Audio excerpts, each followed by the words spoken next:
How to become financially stable in 6 months. Financial stability requires spending less than you make, which can be a difficult undertaking. Although it takes time and effort to become financially stable, if you work on saving money, paying off debt, and restricting your spending over the course of 6 months, you can be well on your way there. 1.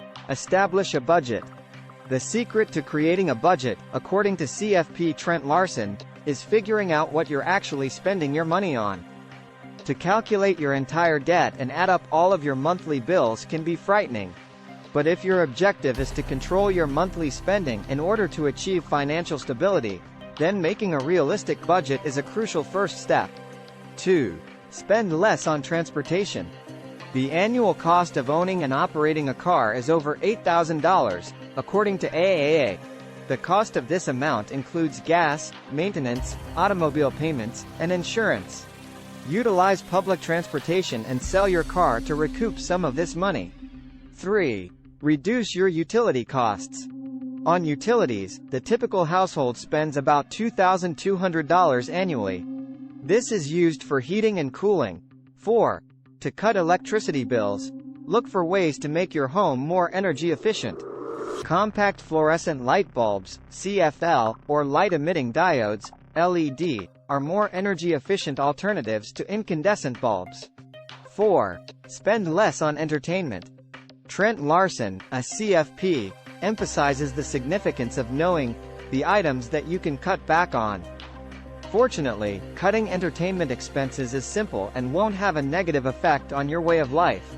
Cable TV is a common cost that people like to cut from their budgets, says Larson. 5. Spend less on food.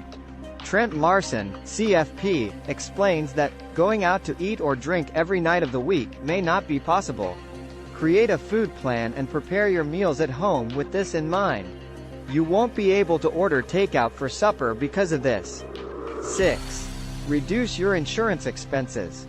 Change your health insurance to a high-deductible plan if you are in good health and don't need regular doctor visits. Look around for cheaper homeowners and auto insurance rates. 7. Your banking account should be padded. Invest any money that is left over in your bank account to build up a reserve. 1 to 2 weeks of your money, or $500 to $800, should be used. 8. Get an emergency fund going. A checking account buffer is not the same as this. A second account that has 3 to 9 months worth of living expenses is called an emergency fund. We wish you all the best and lots of fun. Please like and subscribe to our channel for life-changing content and hit the like button. Thank you for watching. Have a wonderful day.